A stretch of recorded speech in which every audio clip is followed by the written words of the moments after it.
சிவ சிவ அன்பே சிவம் அறக்கட்டளையில் பயணம் செய்யும் அனைத்து அன்பர்களுக்கும் இந்திய வணக்கம். இந்திய சிறப்பு விருந்தினராக வந்திருக்கும் டாக்டர் அபிநயா மேடம் அவர்களை குழுவின் சார்பாக வருகின்ற வரவேற்கிறேன். மேடம், டாபிக் சொல்லி ஸ்டார்ட் பண்ணிக்கலாம். அனைவருக்கும் வணக்கம். வாய்ப்பினை அளித்த சிவசிவ அன்பே சிவம் அறக்கட்டளைக்கும் திரு பாலகிருஷ்ணன் ஐயா அவர்களுக்கும் மீண்டும் நன்றி.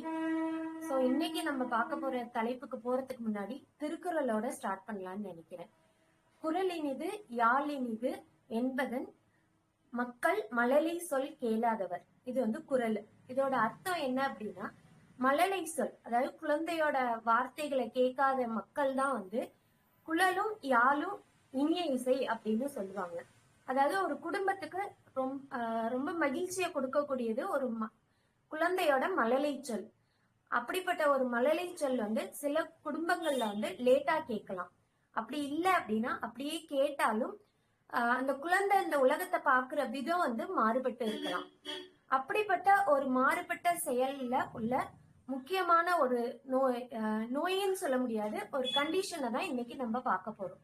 அது என்ன கண்டிஷன் அப்படின்னா, ஆட்டிசம் ஸ்பெக்ட்ரம் டிசார்டர் அப்படிங்கிற ஒரு கண்டிஷனை பத்தி தான் இன்னைக்கு நம்ம பார்க்க போறோம். இப்ப இருக்க சமுதாயத்துல பல குழந்தைகள் வெவ்வேறு முறையான வளர்ச்சியில பிறக்கிறாங்க. அப்படி பிறக்கும் போது ஆட்டிசம் குழந்தைகள் குடும்பத்துல உள்ளவங்க என்ன பண்றாங்கன்னா, நிறைய பயத்துக்கும் பதட்டத்துக்கும் அந்த குழந்தையோட எதிர்காலத்தை பத்தின கவலைகளுக்கும் உள்ளாகுறாங்க. அப்ப அதை பத்தின விழிப்புணர்வை தான் இன்னைக்கு நம்ம பார்க்க போறோம். ஏப்ரல் 2 உலக சுகாதார துறையில ஏப்ரல் 2 ஆட்டிசம் ஸ்பெக்ட்ரம் டிசார்டரோட அவேர்னஸ் டேவா அறிவிச்சிருக்காங்க. இதை இன்னைக்கு நான் தெரிவிக்கப்படுத்துறேன். அதனாலதான் இந்த தலைப்பே இன்னைக்கு நான் தேர்வு செஞ்சேன். அப்ப ஆட்டிசம் ஸ்பெக்ட்ரம் டிசார்டர் அப்படின்னா என்ன, அது எதனால வருது, யாருக்கெல்லாம் வருது அப்படிங்கிறத ஒரு 30-35 நிமிஷம் வரைக்கும் அடுத்து நம்ம பார்க்க போறோம். இப்ப ஆட்டிசம் அப்படின்னா என்ன அப்படின்னா, அது ஃபர்ஸ்ட் தெரிஞ்சுக்க வேண்டியது, அது ஒரு நோய் கிடையாது. ஒரு மூளை வளர்ச்சியோட மாறுபட்ட நரம்பியல் வளர்ச்சின்னு சொல்லலாம். அததான் நியூரோ டெவலப்மெண்டல் டிசார்டர் அப்படின்னு சொல்றோம். இப்ப நியூரோ டெவலப்மெண்டல் டிசார்டர் அப்படின்னா இதுல 3 முக்கிய பகுதிகள் அந்த குழந்தைக்கு பாதிக்கப்படுது. ஒண்ணு சமூக தொடர்பு குறைபாடு, ரெண்டாவது மொழியிலேயோ அல்லது தொடர்பு கொள்றதுலயோ குறைபாடு வருது, மூணாவது மீண்டும் மீண்டும் ஒரே செயலை செய்யக்கூடிய ஒரு இது வருது. இது 3 தான் முக்கியமா ஒரு குழந்தைக்கு, ஆட்டிசம் உள்ள குழந்தைக்கு பாதிப்புக்கு உள்ளாகுறாங்க. சோ இப்படிப்பட்ட குழந்தைகளை இந்த குழந்தைகள் உலகத்தை பாக்குற விதமும் கேட்கிற விதமும் அதை உணர்ற விதமும் அவங்களோட உணர்ச்சிகளை வெளிப்படுத்துற விதமும் மாறுபடுது. மற்ற குழந்தைகளை விட இவங்களுக்கு மாறுபட்டு இருக்கிறதுனாலதான் இது ஸ்பெக்ட்ரம் டிசார்டர் அப்படின்னு சொல்றோம். இப்ப இது இந்த 3 இது சொன்னேன் இல்லையா, 3 பகுதிகள்ல பாதிக்கப்படுறாங்க அப்படின்னு. அப்போ 3 பகுதிகள் என்னென்னா, ஃபர்ஸ்ட் சோசியல் இன்டராக்ஷன், சமூக தொடர்பு குறைபாடு. சில குழந்தைங்க பேசவே மாட்டாங்க, சில குழந்தைங்க பேசுவாங்க ஆனா மீனிங் இருக்காது அவங்க பேசுறதுல. சில பேர் தொடர்பு குறைவா இருக்கும், மத்தவங்களோட இன்டராக்ஷன் பேசினாலும் ஒரு வார்த்தைகள்ல நிறுத்திடுவாங்க. அப்போ மத்தவங்க கூட பேசுறது அவங்களுக்கு கஷ்டமா இருக்கலாம். இன்னும் சில குழந்தைகள் ரொம்ப புத்திசாலித்தனமா இருப்பாங்க, ஆனா சமூக பழக்க வழக்கங்கள் கம்மியா இருக்கும். அதுக்கு நிறைய காரணங்கள் இருக்கலாம். ஒரு குழந்தையா இருக்கலாம், வீட்டுல ஜாஸ்தி பழக்க வழக்கங்கள் இல்லாம இருக்கலாம். இந்த மாதிரி நிறைய காரணங்கள் இருக்கலாம். இது எல்லாமே ஒவ்வொரு குழந்தைக்கும், குழந்தையினாலே ஒவ்வொரு குழந்தையும் தனித்துவம் வாய்ந்தவங்க தான். ஒவ்வொரு குழந்தைக்கும் ஒரு இண்டிவிஜுவாலிட்டி இருக்கும், ஒரு தனித்துவம் இருக்கும். அதுலயும் இந்த ஆட்டிசம் உள்ள குழந்தைங்க இன்னும் தனித்துவமா, இன்னும் யூனிக்கா தெரிவாங்க. அதனாலதான் இவங்கள ஸ்பெஷல் சைல்டு அப்படின்னு நம்ம சொல்றோம். அப்போ ஆட்டிசம் அப்படின்னா என்னன்னு பார்த்தோம். இது ஒரு நோய் கிடையாது, மூளை வளர்ச்சியோட நரம்பியல் மாற்றத்தை தான் ஆட்டிசம் அப்படின்னு நம்ம சொல்றோம்னு சொல்லியிருக்கோம். அப்ப இதுல ஸ்பெக்ட்ரம் அப்படிங்கிற வார்த்தையை எதனால பயன்படுத்துறோம் அப்படின்னா, ஒரு குழந்தையோட ஆட்டிசமோட சிவியாரிட்டி, அதாவது எந்த அளவுக்கு அந்த குழந்தை பாதிக்கப்பட்டிருக்கு அப்படிங்கறதுல டயக்னோசிஸ்ல நிறைய முறைகள் இருக்கு. அதுல சில முறைகள் என்னென்ன அப்படின்னா, சில குழந்தைங்க கண் பார்த்து பேச மாட்டாங்க, சில குழந்தைங்க பேர் கூப்பிட்டாலும் திரும்பி பார்க்க மாட்டாங்க, சில பேர் வந்து தனியா இருக்கணும் அப்படின்னு ரொம்ப விரும்புவாங்க. தனியாவே ஜாஸ்தி இருப்பாங்க. ஒரே பொருளை வந்து நீண்ட நேரமா வச்சு விளையாடுறது, ஒரே பொருளை நீண்ட நேரமா பார்த்துக்கிட்டே இருக்கிறது, இதெல்லாம் வந்து ஒவ்வொரு குழந்தைகளுக்கும் மாறுபட்டு இருக்கும். இந்த சிவியாரிட்டியை குறிக்கிறது தான் வந்து ஸ்பெக்ட்ரம் அப்படிங்கிற வார்த்தையை வந்து நம்ம பயன்படுத்துறோம். இந்த ஆட்டிசம்லயே வந்து நிறைய வெரைட்டிஸ் இருக்கு. அந்த வெரைட்டிஸ நம்ம எடுத்துரைக்கிறதுக்கு தான் இந்த ஸ்பெக்ட்ரம் அப்படிங்கிற வார்த்தையை வந்து நம்ம பயன்படுத்துறோம். அதனால ஆட்டிசம்ங்கிறது ஒரு குறைபாடு மட்டும் இல்லாம வேறுபட்ட மூளை செயல்முறை அப்படின்னு சொல்லலாம். மூளையோட நரம்பு வளர்ச்சிகள்ல செயல்முறைகள் வேறுபட்டு இருக்கிறது தான் ஆட்டிசம் அப்படின்னு சொல்றோம். எந்த வயசுல இத நம்ம கவனிக்கலாம் அப்படின்னா, பிறந்த குழந்தையில இருந்து 2 வயசு வரைக்குமே வந்து இது தெரிய ஆரம்பிக்கும். இயர்லி சைல்டுஹுட் அப்படின்னு சொல்றோம். அதாவது 1ல இருந்து 2 வயசு வரைக்கும் அந்த டைம்ல தான் வந்து குழந்தைங்க வந்து பேர் சொன்னா பாக்குறது, ஒரு பொருளை காமிச்சு சிரிக்கிறது, ஒரு அம்மா முகத்தை பார்த்து சிரிக்கிறது, அம்மாவுக்கும் குழந்தைக்கும் உள்ள பாண்டிங் வந்து அந்த டைம்ல தான் வந்து ஜாஸ்தி இருக்கும். ஆனா ஆட்டிசம் உள்ள குழந்தைங்களுக்கு என்ன அப்படின்னா, பேர் கூப்பிட்டா திரும்பி பார்க்க மாட்டாங்க. ஒரு பொருளை காமிச்சு இத வேணும், தண்ணி வேணும், இல்ல ஒரு பொம்மையை காமிச்சு இதை பாருங்க அப்படின்னு சொல்ல தெரியாம இருக்கும். ஸ்மைல் வந்து கம்மியா இருக்கும். பாக்குற இடம் வந்து வேற இடமா இருக்கும், ஸ்மைல் வந்து வேற இடமா இருக்கும். பாக்குற இடமும் அத சிரிக்கிற இடமும் வந்து வேற வேற, ரெண்டும் வந்து கனெக்ஷன் இல்லாம இருக்கும். அம்மாவுக்கும் குழந்தைக்கும் உள்ள பாண்டிங் வந்து கம்மியா இருக்கும். அம்மா அந்த பேரை கூப்பிட்டா பார்க்க மாட்டாங்க, அம்மாவே வந்து அம்மாவோட முகத்தை அடிக்கடி பார்க்க மாட்டாங்க. இதெல்லாம் வந்து இந்த 1ல இருந்து 2 வயசுக்குள்ள வந்து தெரியக்கூடிய ஒரு சிம்டம்ஸா இருக்கலாம். அடுத்த 2ல இருந்து 3 வயசுக்குள்ள என்னென்ன இருக்கும் அப்படின்னா, குழந்தைங்களுக்கு பேச்சு திறமை வந்து கம்மியா இருக்கும். ஸ்பீச் டிலே, பேசுறது வந்து கம்மியா இருக்கும். அதே மாதிரி ஒரே வேர்டை வந்து திரும்ப திரும்ப சொல்லுவாங்க. ஐ கான்டாக்ட் இருக்காது, கண் பார்த்து பேச மாட்டாங்க, கண் பார்த்து சிரிக்க மாட்டாங்க.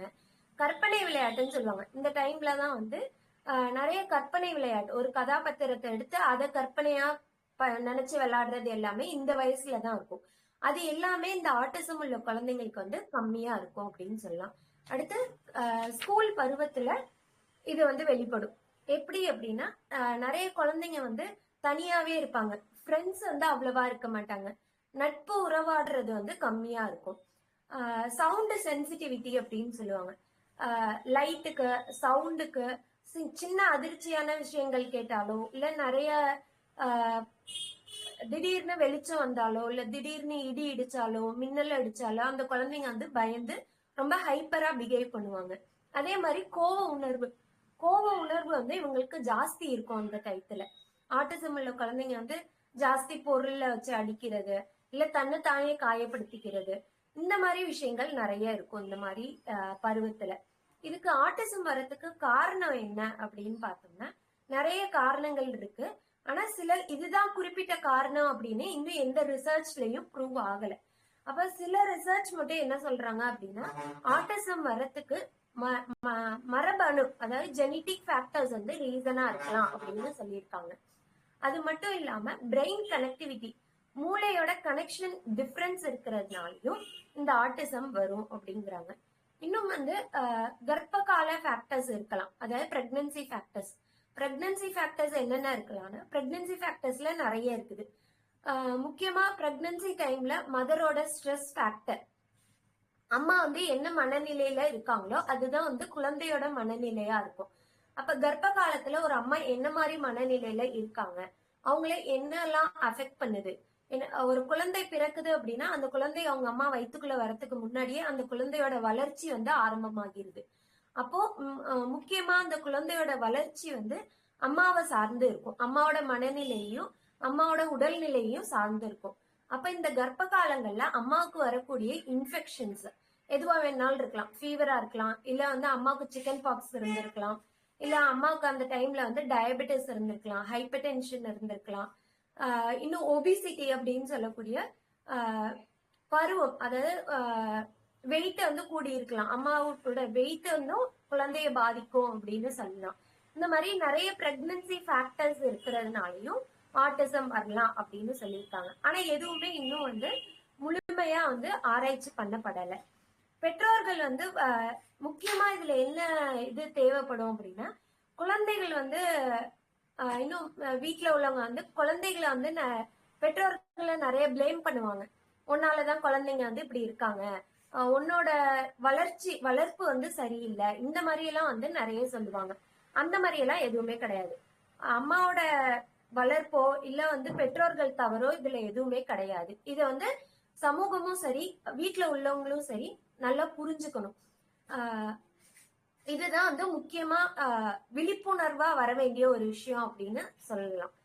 இது வரத்துக்கு என்னென்ன காரணங்கள் இருக்கு அப்படிங்கிறத பார்த்தோம். அதே மாதிரி இது யாருக்கெல்லாம் வரலாம் அப்படின்னா, இயர்லி சைல்டுஹுட், ஸ்கூல் பேச ஆரம்பிக்கிறதுல இருந்து ஸ்கூல் போற குழந்தைகளுக்கு இது வந்து ஜாஸ்தி தெரியப்படும். அதே மாதிரி ஜாஸ்தி இன்சிடென்ட்ஸ் யாருக்கு இருக்கும்னா, ஆண் குழந்தைகளுக்கு ஜாஸ்தி இருக்கும் அப்படின்னு சொல்லுவாங்க. பொதுவாவே வந்து நம்ம இதுல வந்து என்ன சொல்லுவாங்கன்னா, ஆண் குழந்தைகள் வந்து பேச டைம் எடுக்கும் அப்படின்னு சொல்லுவாங்க. அதெல்லாம் வந்து மித்துன்னு தான் சொல்லணும். ஆண் குழந்தைகள் பேச டைம் எடுக்கும், பெண் குழந்தைகள்னா சீக்கிரமே பேசிடுவாங்க, அப்படியெல்லாம் எதுவும் கிடையாது. அந்த ஏஜ் தாண்டி பேசல அப்படின்னா அதை வந்து முக்கியமா நோட்டீஸ் பண்ண வேண்டிய ஒரு விஷயமா இருக்கும். அதே மாதிரி 36ல ஒரு குழந்தை வந்து இந்த ஆட்டிசமால பாதிக்கப்படுது அப்படின்னு ரிசர்ச்ல சொல்றாங்க. இதுதான் வந்து மேல் ப்ரிடாமினன்ஸ், அதாவது ஃபீமேலை விட மேல் ப்ரிடாமினன்ஸ், பெண் குழந்தைகளை விட ஆண் குழந்தைகளுக்கு ஆட்டிசம் வந்து ஜாஸ்தி இருக்கு அப்படின்னு ரிசர்ச்ல கண்டுபிடிச்சிருக்காங்க. பெற்றோர்கள் ஜாஸ்தி கவனிக்கப்படுற விஷயங்கள் என்னென்னவா இருக்கணும் அப்படின்னா, குழந்தை பேசுறதுல தாமதமாகுது, இல்ல ஒரு சில வார்த்தைகள் தான் பேசுது, ஜாஸ்தி பேச மாட்டேங்குது அப்படின்னா கண்டிப்பா நோட் பண்ண வேண்டிய ஒரு விஷயமா இருக்கணும். அதே மாதிரி குழந்தைகள் வந்து திடீர்னு தனிமை ஆகுறாங்க, பொம்மைகளை வச்சோ இல்ல மத்த இதுல வந்து இன்ட்ராக்ஷன் இல்ல, ஜாஸ்தி வந்து தனிமையில இருக்காங்க அப்படின்னா அதை ஜாஸ்தி நோட் பண்ணணும்.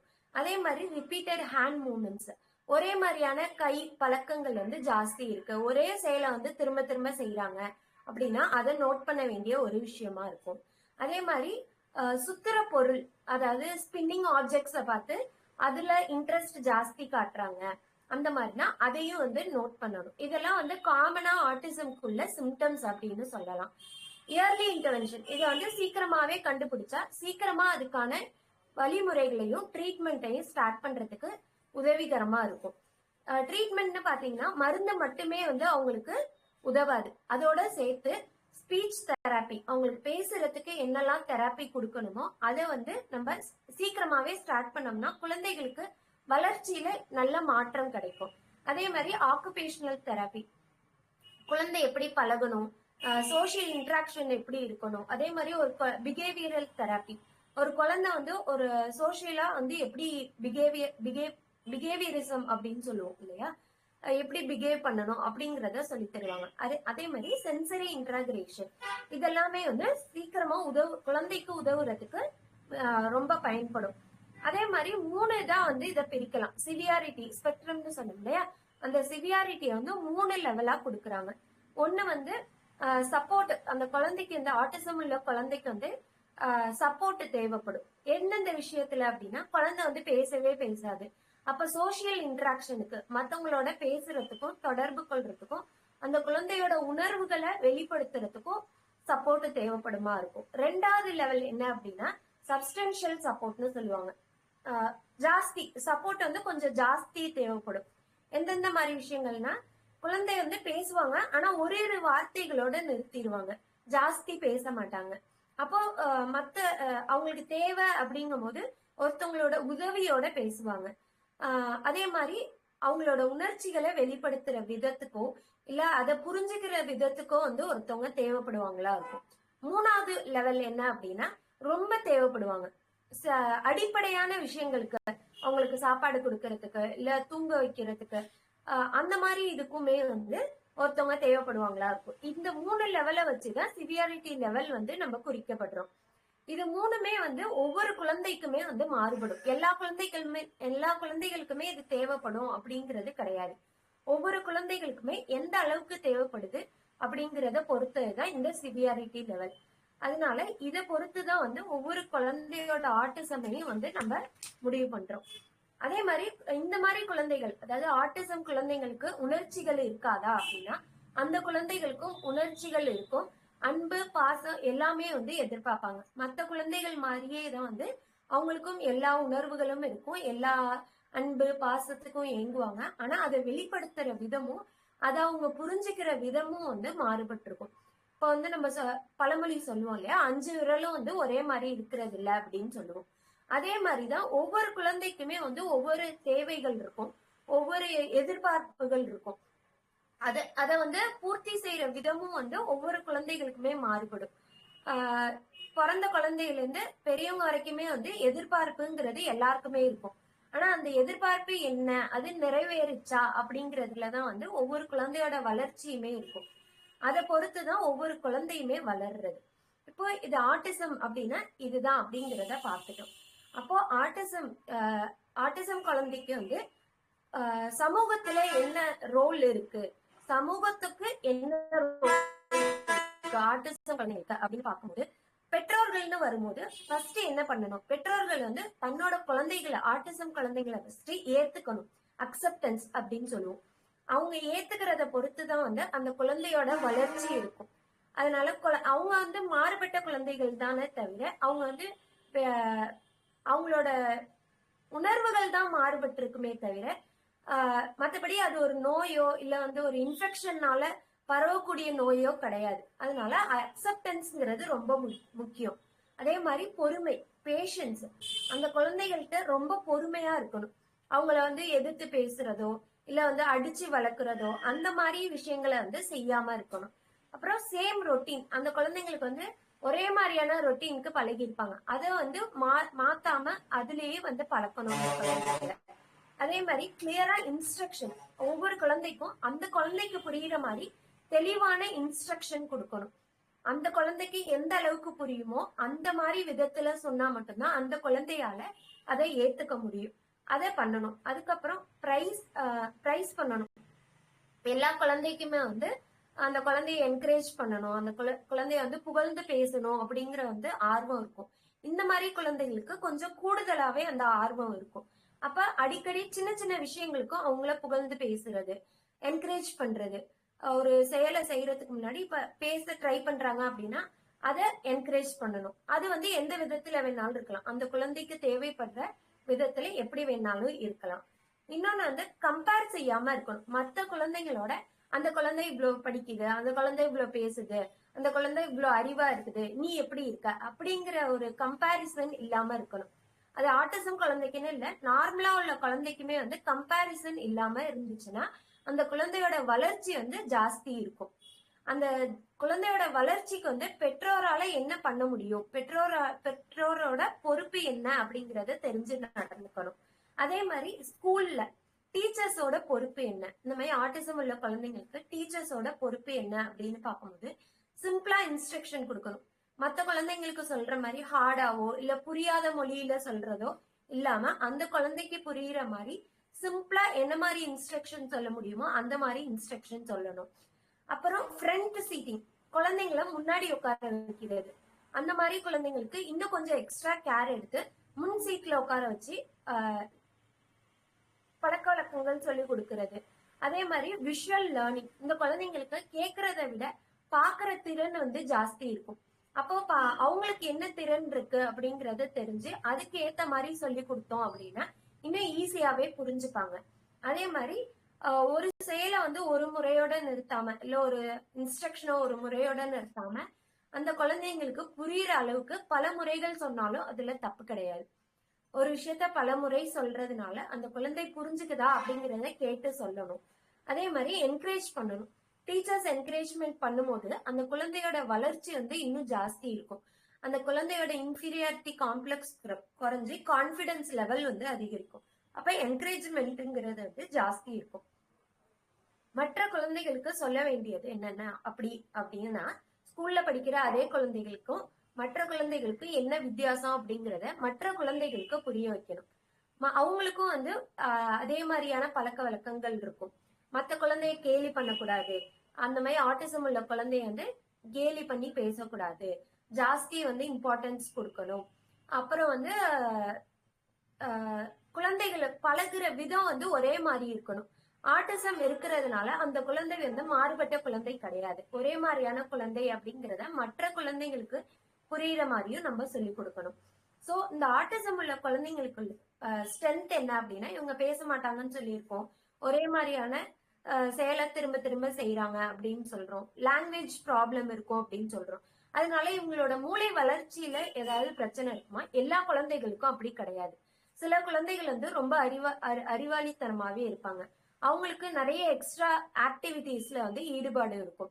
அந்த மாதிரி எக்ஸ்ட்ரா ஆக்டிவிட்டிஸ் என்னென்ன ஈடுபாடு இருக்கு அப்படிங்கறத தெரிஞ்சு அதை நம்ம வந்து அந்த குழந்தைங்களுக்கு இன்னும் புரியுற மாதிரி சொல்லி கொடுத்தோம் அப்படின்னா அந்த குழந்தைங்கள் வாழ்க்கையில ஷைன் ஆகுறதுக்கு ரொம்ப ஹெல்ப்ஃபுல்லா இருக்கும். சில குழந்தைகள் வந்து ரொம்ப பாட்டுல இன்ட்ரெஸ்டா இருப்பாங்க. சில குழந்தைகள் வந்து வரைகிறதுல ஓவியத்துல இன்ட்ரெஸ்டா இருப்பாங்க. சில குழந்தைகள் டான்ஸ்ல இன்ட்ரெஸ்டா இருப்பாங்க. அந்த மாதிரி ஒவ்வொரு குழந்தைகளுக்குமே ஒவ்வொரு தனித்துவம் இருக்கும். அந்த தனித்துவம் என்ன அப்படிங்கறத தெரிஞ்சு சொல்லி கொடுக்கறப்போ அந்த குழந்தைகளும் வந்து மற்ற குழந்தைகள் மாதிரியே வாழ்க்கையில ரொம்ப ஷைன் ஆகி ரொம்ப நல்ல முன்னேற்றத்துக்கு வருவாங்க. இந்த குழந்தைகளுக்கு நம்ம தெரியப்படுத்துறதுக்கும் சமூகத்துக்கு நம்ம தெரியப்படுத்துறது என்ன அப்படின்னா, இந்த குழந்தைகள் வந்து குறைந்தவர்கள் இல்லை, மாறுபட்டவர்கள் தான் அப்படிங்கிறத நம்ம தெளிவா புரிய வைக்கணும். அதே மாதிரி அப்படிப்பட்ட குழந்தைகள் இந்த உலகத்துல வந்து நிறைய பேர் வளர்ந்துருக்காங்க. அதுல முக்கியமான ஃபேமஸ் பீப்புள்ஸ் யாரு யாரு பாத்தீங்கன்னா, இந்த மாதிரி நோய் உள்ளவங்களே வந்து, அதாவது இந்த குறைபாடு உள்ளவங்க நிறைய பேர் இருக்காங்க. அதுல ஃபர்ஸ்ட் யார பார்க்கலாம், ஃபேமஸ் ஆனவங்க யார பார்க்கலாம்னா பிரணவ் பாக்ஷி அப்படின்னு சொல்லுவாங்க. இவரை வந்து நிறைய பேர் கேள்விப்பட்டிருக்க மாட்டீங்க. இந்தியாவோட ஃபர்ஸ்ட் மேல் மாடல் வந்து இவங்கதான். இவங்க வந்து ஒரு ஆர்டிஸ்டிக் மாடலா இருந்திருக்காங்க. அதே மாதிரி ஆல்பர்ட் ஐன்ஸ்டைன், இவர் வந்து நிறைய பேருக்கு தெரிஞ்சிருக்கும், அறிவியல் அறிஞர்னு சொல்லுவாங்க இல்லையா. இவர் வந்து refrigerator கண்டுபிடிச்சிருக்காரு, hearing எய்ட, nuclear energy, solar power, இந்த மாதிரி நிறைய விஷயங்களை வந்து இவர் கண்டுபிடிச்சிருக்காரு. இவரோட அறிவு திறமையை வந்து நம்ம கண்டிப்பா பாராட்டக்கூடிய ஒரு விஷயம்.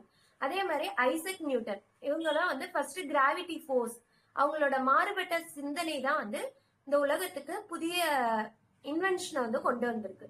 அப்ப இந்த மாதிரி குழந்தைகள் வந்து நிறைய அச்சீவ் பண்றதுக்கு நிறைய வாய்ப்புகள் இருக்கு அப்படிங்கறதையும் இந்த இடத்துல நான் தெரியப்படுத்திக்கிறேன். ஸோ ஆட்டிசம் பத்திய சின்ன ஒரு விழிப்புணர்வு பேச்சு தான் இது. அதே மாதிரி ஒவ்வொரு குழந்தையோட வளர்ப்பு பத்தி பார்க்கணும் அப்படின்னா, ஆட்டிசம் குழந்தைய எப்படி வளர்க்கணும் அப்படிங்கறத பத்தி பேசணும். அதே மாதிரி ஆட்டிசம் மட்டும் இல்லாம பொதுவாவே ஒரு குழந்தைய எப்படி வளர்க்கணும் அப்படிங்கறத பத்தியும் பார்க்க போறோம். இப்ப அது என்ன அப்படின்னா, சயின்டிபிக்கலா வந்து எரிக்சன் தியரி அப்படின்னு சொல்லுவாங்க. அதாவது சைக்கோ சோசியல் டெவலப்மெண்டல் தியரி அப்படின்னு சொல்லுவாங்க. இது என்ன அப்படின்னா ஒரு மன சமூக வளர்ச்சி கோட்பாடு அப்படின்னு தமிழ்ல சொல்லுவாங்க. ஒவ்வொரு குழந்தையுமே வந்து ஒரு மனிதனோட காலகட்டங்கள்ல 8 வளர்ச்சி நிலைகள்ல இருக்காங்க. அதாவது ஒவ்வொரு ஸ்டேஜ்லயும் அந்த குழந்தை எவ்வளவு ஃபேஸ் பண்ணுது, சமூகத்துல எவ்வளவு ஃபேஸ் பண்ணுது, அதை அந்த குழந்தை எப்படி எடுத்துக்குதுங்கிறத குறிப்பிடுறத அந்த வந்து சைக்கோ சோசியல் டெவலப்மெண்ட் அப்படின்னு சொல்றோம். அததான் வந்து ஒரு தியரியா சொல்லியிருக்காரு. அதை கண்டுபிடிச்சது வந்து இந்த எரிக்சன் அப்படிங்கிறவர் தான். ஒவ்வொரு வயசுலயுமே வந்து ஒவ்வொரு முக்கியமான உளவியல் தேவை இருக்கும் ஒரு குழந்தைக்கு அப்படின்னு பார்க்கும்போது, அதை வந்து சமாளிக்கும் திறனை உருவாக்குறது தான் இந்த சைக்கோ சோசியல் டெவலப்மெண்டல் தியரி அப்படின்னு சொல்றோம். இந்த 8 வளர்ச்சி நிலை என்னென்ன அப்படின்னு பார்த்தோம் அப்படின்னா, முதல் வளர்ச்சி நிலை என்ன அப்படின்னா ட்ரஸ்ட் வெர்சஸ் மிஸ்ட்ரஸ்ட், அதாவது நம்பிக்கையின்மை. ஸோ ஒரு குழந்தை பிறந்ததுல இருந்து ஒரு வயசு வரைக்குமே அந்த குழந்தைக்கு நம்பிக்கையா இருக்கிறது தாய் தான். அந்த தாயை நம்பிதான் அந்த குழந்தை வந்து இந்த உலகத்துக்கு வருது. அப்ப ஃபர்ஸ்ட் அந்த குழந்தைக்கு தெரியுறது என்ன அப்படின்னா தாய் பாசமும், பசி நேரத்துல அழுதுச்சுன்னா பால் தேவைப்படும். அந்த பால் தேவைப்படுற அந்த கனெக்டிவிட்டி, மதர் சைல்டோட பாண்டிங்க தான் வந்து அந்த குழந்தை வந்து பாதுகாப்பா உணரும். அப்ப இந்த மாதிரி டயத்துலதான் வந்து அந்த குழந்தைக்கு வந்து வேர்ல்டு சேஃபா காணப்படும். அப்படி வேர்ல்டு சேஃபா காணப்படுது அப்படின்னா அந்த குழந்தைக்கு ட்ரஸ்ட் வளருது அப்படின்னு அர்த்தம். அதாவது நம்பிக்கையின்மை வளரும். அப்படி இல்ல, அந்த குழந்தை அந்த டைம்ல வந்து மதர் சைல்டு பாண்டிங் இல்ல, செப்பரேஷன் ஏதோ நடக்குது, இல்ல வந்து மதரும் குழந்தையும் ஒன்னா இல்ல.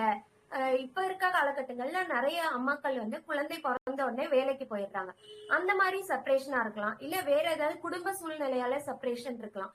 இந்த மாதிரி செப்பரேஷன் ஏற்படும் போதுதான் அந்த குழந்தைக்கு வந்து பயமும் இன்செக்யூரிட்டி உணர்வும் ஏற்படுது.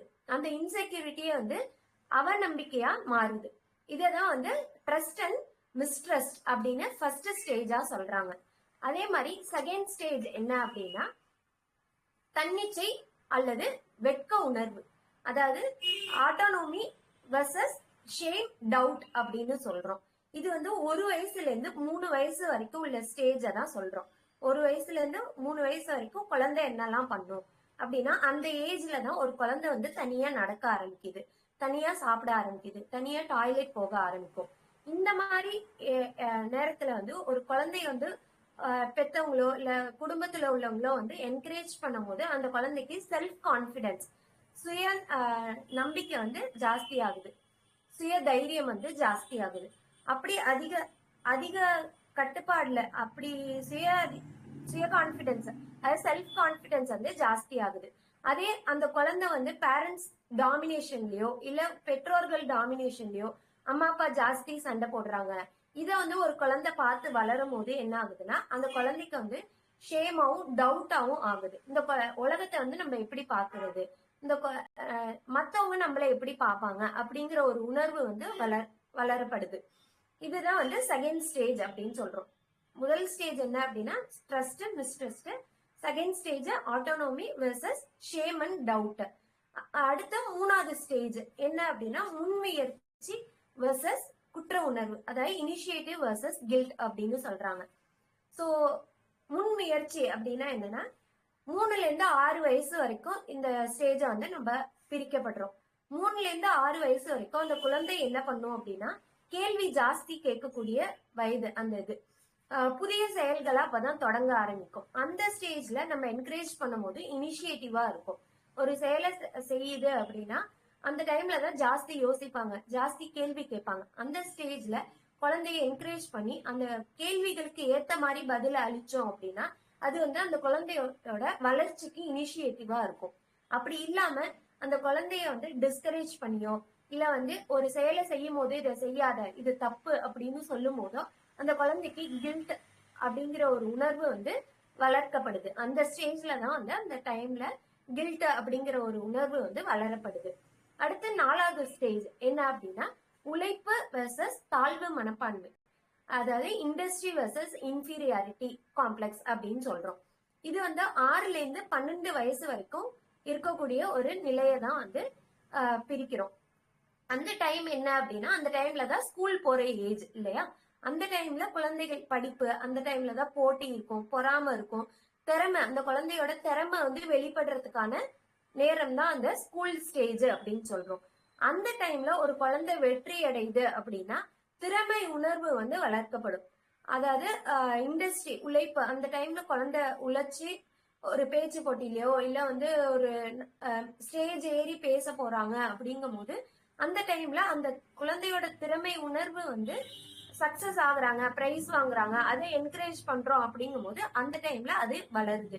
அப்படி இல்ல ரெக்கரண்டா ஃபெயிலியர் ஆயிட்டே இருக்கு, ஒரு குழந்தை வந்து தேர்வுலையும் சரி இல்ல வந்து ஸ்டேஜ்ல பிரைஸ் வாங்கல இல்ல ஃபெயிலியர் ஆயிட்டே இருக்காங்க அப்படிங்கும் போது தாழ்வு உணர்வு வந்து அந்த டைம்ல தான் வந்து வளர்க்கப்படுது. 5வது ஸ்டேஜ் என்ன அப்படின்னு பார்த்தோம்னா அடையாளம் இல்லைன்னா அப்படி இல்லைன்னா குழப்பம், அதாவது ஐடென்டிட்டி வெர்சஸ் ரோல் கன்ஃபியூஷன் அப்படின்னு சொல்றோம். இது வந்து 12ல இருந்து 18 வயசு வரைக்கும் உள்ள ஏஜ் தான் வந்து ஐடென்டிட்டி வெர்சஸ் ரோல் கன்ஃபியூஷனுக்கான ஒரு ஸ்டேஜா பாக்குறோம். அதாவது அந்த ஏஜ்ல தான் வந்து ஒரு குழந்தை தன்னோட தான் யாரு அப்படிங்கிறதையும் தனக்கு என்ன வேணும் அப்படிங்கிறதையும் சிந்திக்க ஆரம்பிக்கும். அந்த டைம்ல அப்பதான் வந்து அந்த குழந்தைக்கு வந்து தான் என்னவா ஆகணும், அதாவது ஆம்பிஷன் இருக்கலாம் இல்ல ரோல் இருக்கலாம், கோல் இருக்கலாம், எய்ம் இருக்கலாம். அந்த ஸ்டேஜ்ல தான் இது ஒவ்வொன்றுமே வளர ஆரம்பிக்கும். அதுக்கு என்ன மதிப்பு கொடுக்கணும், அந்த குழந்தைக்கு சமூகத்துல என்ன மதிப்பு இருக்கு அப்படிங்கறத அந்த குழந்தை வந்து அப்பதான் உணர ஆரம்பிக்கும். அந்த டைம்ல தான் அந்த குழந்தைக்கு ஈகோ அப்படிங்கிறது ஒண்ணு டெவலப் ஆகும். அந்த டைம்ல சரியான வழிகாட்டுதல் இருந்துச்சுன்னா அந்த குழந்தைக்கு தான் யாரு அப்படிங்கறத உணர்றதுக்கு உதவியா இருக்கும். இந்த வழிகாட்டுதல் வந்து சமூகத்து மூலியமாவும் இருக்கலாம், பெற்றோர்கள் மூலியமாவும் இருக்கலாம், யார் மூலியமா வேணாலும் இருக்கலாம். அந்த சரியான வழிகாட்டுதல் இருந்துச்சு அப்படின்னா ஐடென்டி அப்படிங்கிற ஒரு இது வந்து காணப்படுது. அப்படி இல்ல, சரியான வழிகாட்டுதல் இல்லாம மாறுபட்ட வழியில போறாங்க அப்படிங்கும் போது கன்ஃபியூஷன் வருது அந்த குழந்தைக்கு. தான் யாருங்கிறதுலயும் தான் என்னவா இருக்க போறோம் இல்ல இருக்கிறோம் அப்படிங்கிறதுலயும் கன்ஃபியூஷன் வர ஆரம்பிக்குது. இது வந்து 5வது நிலை. 6வது நிலை அப்படின்னு பார்த்தோம்னா நெருக்கம் இல்லது தனிமை, அதாவது இன்டிமெசி வர்சஸ் ஐசோலேஷன் அப்படின்னு சொல்றோம். இத வந்து அடல்ட் ஸ்டேஜ், நடுத்தர வயசுல வந்து இது காணப்படும். இந்த டைம்ல தான் வந்து ஆண்களும் சரி பெண்களும் சரி ஒரு லவ் ஸ்டேஜ்லயோ இல்ல லவ் ரிலேஷன்ஷிப்லயோ புது உறவுக்குள்ளேயோ போற நிலைமை.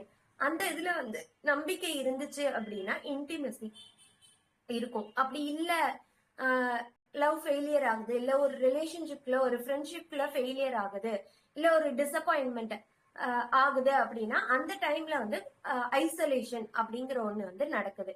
தனிமை ஆகுவாங்க. அந்த ஸ்டேஜ்ல தான் வந்து தனிமை அப்படிங்கிற ஒரு உணர்வை வந்து உணர ஆரம்பிப்பாங்க. 7வது ஸ்டேஜ் அப்படின்னா என்னன்னா அப்படின்னா உருவாக்கம் வெர்சஸ் நின்ற நிலை, அதாவது ஜெனரேட்டிவிட்டி வெர்சஸ் ஸ்டாக்னேஷன் அப்படின்னு சொல்லலாம். இது வந்து நடுத்தர வயசை குறிக்கக்கூடிய ஒரு காலகட்டமா இருக்கும். இந்த டயத்துல தான் வந்து குடும்பம், சமூகம், அடுத்த தலைமுறை எப்படி இருக்கணும் அப்படிங்கறத வந்து ஒரு மனுஷன் வந்து பார்க்க ஆரம்பிப்பாங்க. அதாவது குடும்பத்துக்கு என்ன, குடும்பத்துக்கு அவங்களோட ரோல் என்ன, குடும்பத்தோட ரெஸ்பான்சிபிலிட்டி எடுக்கிறது, சமூகத்துல வேலை என்ன, அவங்க வேலை பாக்குறாங்க, சமூகத்துக்கு இவங்களால என்ன இவங்களுக்கு என்ன ரெஸ்பான்சிபிலிட்டி இருக்கு, அடுத்த தலைமுறை அதாவது அடுத்த ஜெனரேஷன் எப்படி இருக்கணும் அப்படிங்கறத பத்தி யோசிக்கிற ஒரு காலகட்டம் தான் இந்த ஜெனரேட்டிவிட்டி வெர்சஸ் ஸ்டாக்னேஷன் அப்படிங்கிறது. இதுல சமூகத்தோட பங்களிப்பு இருந்துச்சு அப்படின்னா யூஸ்ஃபுல்லா இருக்கும் அவங்களோட வாழ்க்கை முறை. அதே இல்ல அப்படிங்கும் போது ஸ்டாக்னேஷன், வாழ்க்கை முறை வந்து நிறுத்தப்படுது, அதாவது நின்ற நிலையிலேயே இருக்குது அப்படின்னு சொல்லலாம். 8வது நிலை, இததான் வந்து கடைசி நிலை அப்படின்னு சொல்றோம். நிறைவு வர்சஸ் ஏமாற்றம், அதாவது இன்டெகிரிட்டி வர்சஸ் டிஸ்பேர் அப்படின்னு சொல்றோம். இது வந்து முதிய வயதுல சொல்லுவாங்க. அப்போ முதிய வயதுல என்ன நடக்கும் அப்படின்னா ஒரு குழந்தை பருவத்திலிருந்து முதிய வயது வரைக்கும் அந்த வாழ்க்கை என்ன வாழ்ந்திருக்காங்க அப்படிங்கறத பாக்குறது தான் இந்த இது integrity versus despair.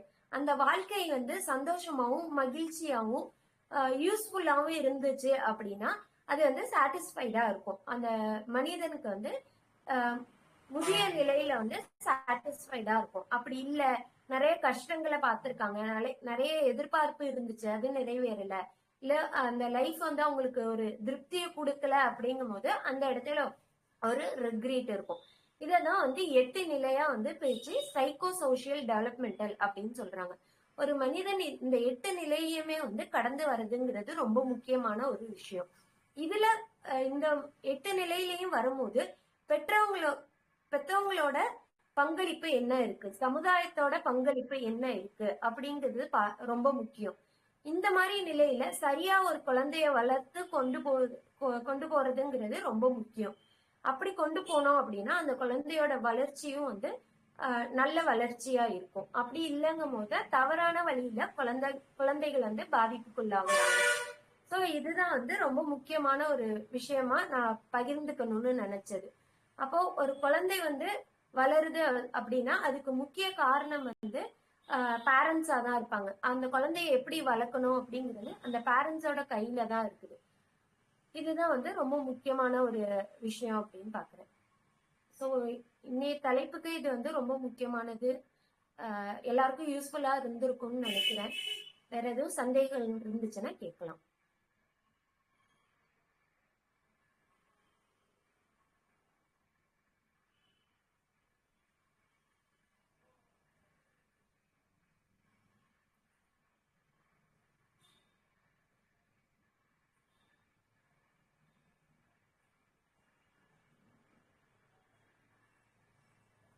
Madam thank you.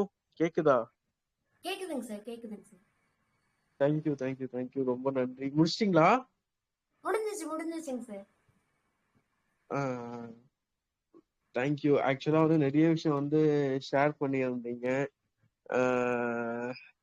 முதல்ல உங்களுக்கு தான் நான் நன்றி சொல்லணும். அது இல்லாம கேள்வி யாருன்னா இருந்தா கேட்கலாம். மாசிலா மணி சார், மணி, எனக்கு என்ன கொஸ்டின்ஸ் இருக்கா? மேடம் தேங்க்யூ, முடிச்சுக்கலாம். சரிங்க சார், நன்றி. தேங்க்யூ.